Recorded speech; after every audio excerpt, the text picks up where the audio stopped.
Salut tout le monde, c'est Essou, j'espère que vous allez bien. Aujourd'hui on se retrouve pour le bilan de lecture de la 3e semaine du mois de juillet 2023. Et cette semaine, j'ai lu 10 mangas et on va commencer tout de suite par parler des tomes 4, 5 et 6 de 3 Yakuza pour une otaku. Voilà, donc c'est édité chez Soleil. Le 9 février 2022 pour le tome 4. C'est un shoujo et l'œuvre est toujours en cours actuellement. Le tome 10 sortira le 23 août, donc très bientôt, et il faut que je me mette à jour, hein, comme vous le voyez, je suis un petit peu à la bourre. Donc 3 Yakuza pour une otaku, pour faire bref, c'est une otaku, hein, comme le dit le titre, qui est absolument fan de tout ce qui est Yakuza. Et elle va se retrouver mêlée à un clan de Yakuza, où en fait 3 demi-frères se battent entre parenthèses pour la succession. Et en fait, le grand-père, il apprécie plutôt bien notre héroïne et il va décider que ça serait elle qui choisirait le futur successeur et qu'elle sera du coup la femme de celui-ci. Donc voilà, on a une sorte de petit harem inversé. Et du coup, dans les tomes, on voit notre héroïne se rapprocher petit à petit des 3 Yakuza qui sont totalement différents les uns des autres. On a celui-ci qui est, on va dire, l'intello de la bande, entre parenthèses, qui est assez froid, un peu manipulateur, qui prend les devants, mais qui a littéralement pas l'air d'avoir des sentiments du tout. Il est assez robotique comme gars, il est un peu bof, hein, c'est pas mon préféré. On a celui-ci qui est assez bagarreur, très bagarreur même, qui réagit toujours au quart de tour, hein. C'est le petit voyou bien cliché, on va dire. Et on a celui-ci qui est l'aîné et qui est assez stable en fait par rapport aux deux autres. C'est celui qui semble le plus normal, le plus calme, mais on sait qu'il peut aussi être assez violent si on le cherche, si on cherche ses proches. On se demande même s'il joue pas un double jeu. Bon, enfin voilà, du coup on va suivre un petit peu leur quotidien. Où on va du coup observer ces 3 couples se rapprocher plus ou moins en fonction des situations. Et à côté on a aussi des batailles de clans de Yakuza, et ça c'est super cool par contre, parce que notre héroïne, on peut la prendre pour une fille un petit peu simplette au premier abord, hein. Physiquement elle casse pas 3 pattes à un canard, hein. C'est une petite blonde à tresses et à lunettes qui a juste l'air d'être une grosse otaku, mais en fait elle a un peu comme une seconde personnalité où elle peut devenir super badass, et franchement dans ces moments-là elle est incroyable, elle est trop belle, elle est trop bien dessinée et franchement elle envoie quoi, c'est pas juste une pauvre otaku de quartier quoi, elle peut vraiment avoir l'air super badass. Et ça c'est quelque chose que j'aime bien, elle a de la personnalité, elle a du caractère, et je pense que le grand-père il l'a senti tout de suite quoi, et c'est pour ça qu'il l'apprécie autant. Mais c'est clair que du coup elle fera une très bonne femme et chef à l'avenir. Et j'ai vraiment envie de voir un petit peu comment ça va évoluer par la suite. En tout cas c'est vraiment une lecture sympa, assez agréable à suivre, hein. Ces personnages sont plutôt cool, ils ont tous des caractères différents et ça fait plaisir, on a envie de les découvrir à chaque fois un petit peu plus. Il commence à avoir quelques contacts physiques. Et c'est vrai que actuellement, arrivé au tome 6, je ne sais toujours pas pour qui la Miss va craquer. J'ai envie de penser qu'elle choisirait l'aîné. J'ai l'impression que c'est ce qui paraît logique. Mais en même temps, je me demande si elle va pas choisir celui-ci. Parce que, en tout cas dans les tomes que j'ai lus là, je trouve qu'il y a un plus gros feeling entre l'héroïne et lui qu'avec les autres. Je trouve qu'il a plus de temps de présence et je sais pas, il y a quelque chose entre les deux je trouve. Alors que lui, même si on voit qu'ils essayent de le développer, de le faire s'ouvrir, il est super cliché et je le trouve super insupportable. Je l'aime vraiment pas du tout. Et même s'il évolue en mode oh là là, il a découvert les sentiments, il a découvert ce que c'est d'être amoureux, franchement je m'en fiche, je l'aime pas du tout ce personnage. pour le coup, je m'en tape un petit peu, même les moments où ils passent du temps tous les deux, hein, allez, ça peut être drôle, mais je le trouve surtout embarrassant ce personnage. Mais ces deux-là, par contre, je les apprécie plutôt bien, donc mon petit cœur chavire. En tout cas, j'ai hâte de lire les prochains tomes pour voir comment ça va se passer par la suite. Et j'espère que notre héroïne pourra encore montrer ses talents, parce que franchement, quand elle est en mode badass, elle est vraiment badass. On ne s'ennuie clairement pas avec elle, on ne s'ennuie clairement pas avec tout ce qui se passe dans cette œuvre. Et écoutez, c'est un shoujo qui est un petit peu dynamique et qui fait du bien. Moi, j'aime beaucoup. Vous voyez, de base, elle est assez classique, hein, comme ça. Mais même comme ça, elle est kiki. De toute façon, les dessins, je les trouve très jolis dans l'œuvre. Et vous voyez, elle peut se transformer en personnage assez badass comme ça. Et elle est vraiment top. Et par contre, ce qui est indéniable, c'est de voir à quel point les trois garçons sont protecteurs envers elle. Si vous la touchez, vous êtes foutu. Et c'est super classe, c'est super sympa. Très hâte de lire la suite. Ensuite, je me suis mis à jour dans le 8e fils, en ayant lu les tomes 4 à 8. Voilà, je vous montrerai les covers rapidement, alors ce ne sera pas dans l'ordre.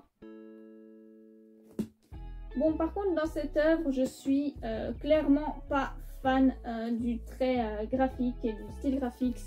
Je suis pas fan. Je trouve les yeux trop écartés, les visages sont étranges, je trouve. Je n'aime pas le style, en tout cas, au niveau des personnages. Par contre, l'histoire, je la trouve très bonne. Mais avant ça, c'est édité chez Delcourt Tonkam. Le 16 mars 2022 pour le tome 4. C'est un shonen. Et l'œuvre est en cours. Le tome 9 sortira le 16 août. Donc très bientôt. Le 8e fils, pour la faire court également, c'est un mec... on ne sait pas trop si c'est réincarné ou s'il a pris la place d'un gamin dans ce nouveau monde, mais il va devenir le 8e fils d'une famille.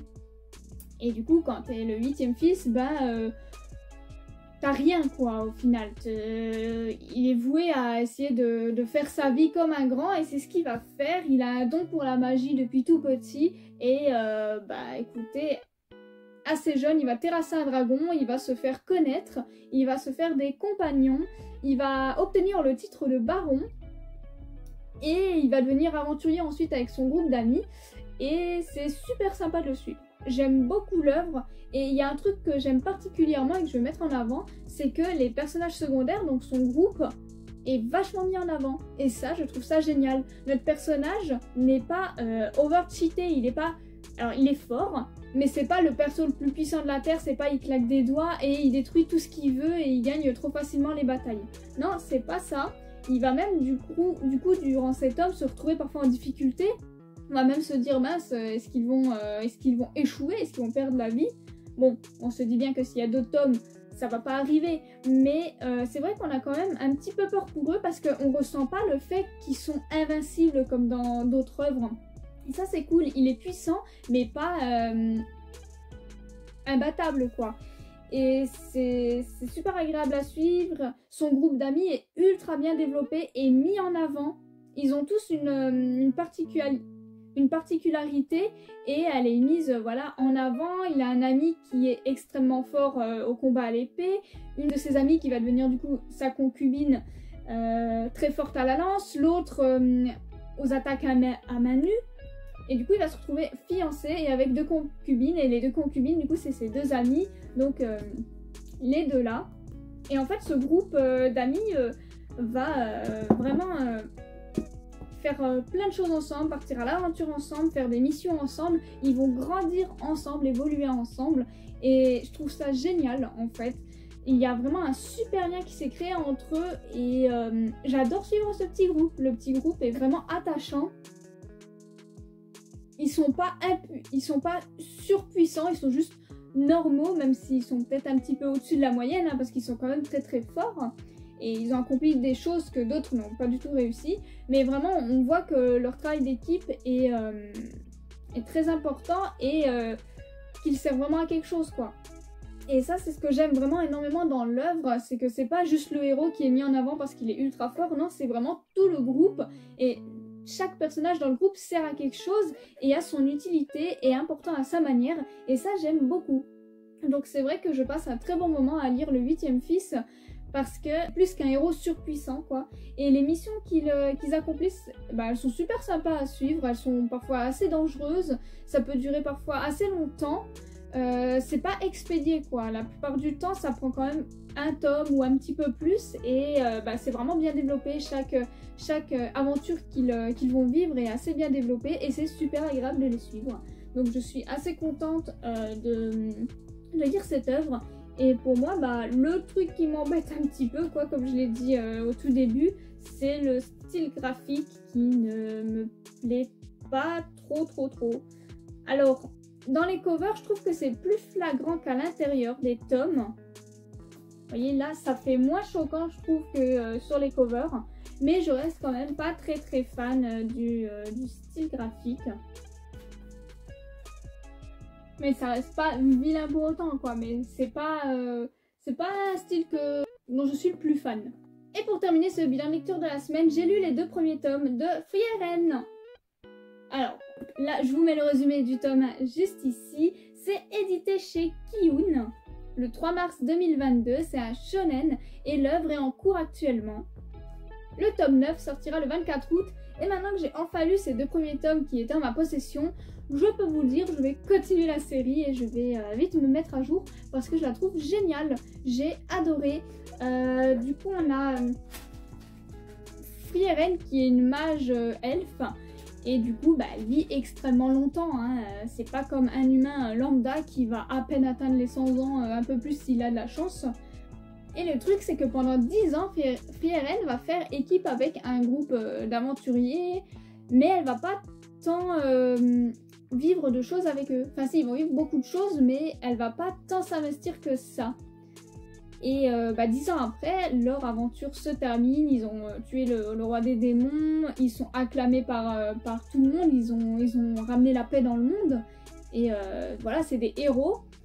Et Frieren, elle décide du coup de quitter un petit peu le groupe et de partir de son côté et voir plein de choses, collecter plein de sorts différents, même des sorts assez absurdes. C'est juste parce que voilà, elle adore collectionner les sorts et du coup elle voyage et elle découvre plein de choses, elle fait plein de choses et elle collectionne. Et le truc c'est que quand elle revient plus tard, et ils ont tous bien vieilli quoi. Elle revient quoi, 50 ans plus tard il me semble, ou 30 ans, je sais plus exactement. Mais elle vient pas mal d'années plus tard et ils sont tous assez vieux. Le héros, on va dire, principal de leur groupe d'antan va mourir ensuite de vieillesse, hein, voilà, il est vieux. Et Frieren va se rendre compte que elle aurait peut-être aimé parler un peu plus avec lui, en savoir un petit peu plus s'investir en fait. Et on se rend compte en fait à quel point la vie humaine n'est rien, à quel point le temps passe vite, alors que pour elle, 50 ans, 30 ans, c'est rien du tout quoi. C'est même pas une petite fourmi dans sa vie quoi, c'est rien du tout. Et c'est vrai que c'est assez triste, parce que elle voit tous ceux qu'elle rencontre mourir, et c'est pour ça aussi finalement qu'elle ne s'attache pas trop, qu'elle essaye de pas trop se mêler de base, parce que ils partent à une vitesse incroyable et elle, elle est toujours là quoi. On va aussi voir un deuxième de ses compagnons mourir de vieillesse par la suite, quelques années plus tard encore, mais celui-ci avait une apprentie avant de mourir. Il va faire une petite entourloupe pour qu'elle accepte finalement de s'occuper de cet apprenti. Du coup, Frieren ne va plus se retrouver toute seule, elle va se retrouver avec cette jeune fille et elles vont voyager ensemble, collecter des sorts ensemble.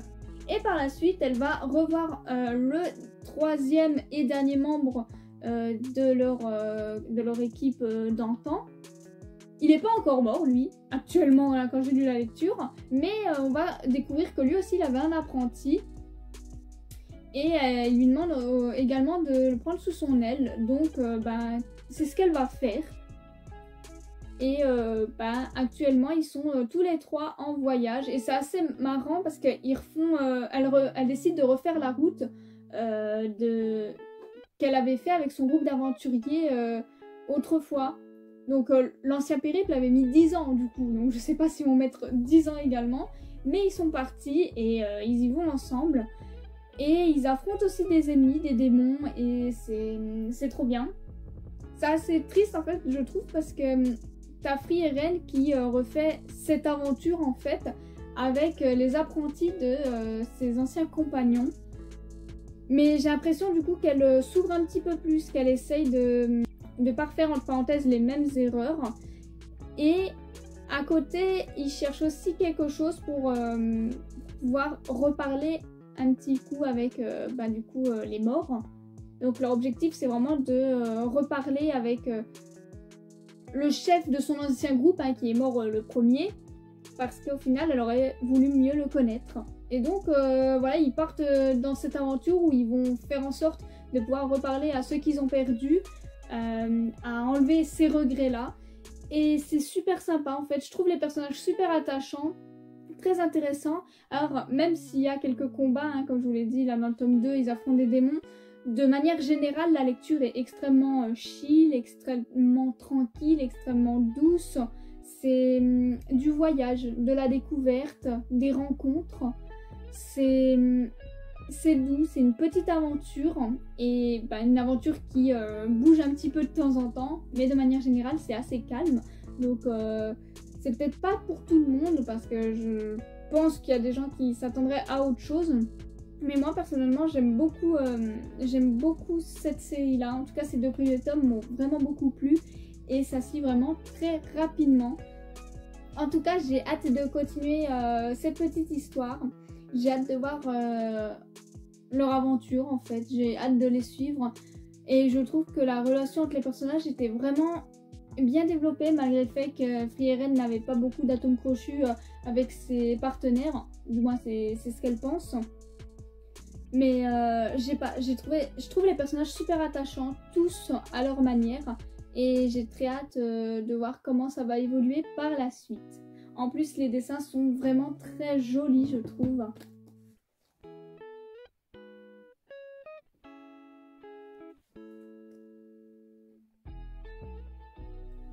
Et c'est ainsi que se termine ce bilan de lecture de la semaine. J'espère que la vidéo vous a plu. N'hésitez pas à me dire vos lectures de la semaine et si on a des lectures en commun ou non. Vous pouvez également me suivre sur Instagram pour suivre toutes mes reviews sur tous les mangas que je vous présente chaque jour ou presque. Et sur ce, passez une bonne journée!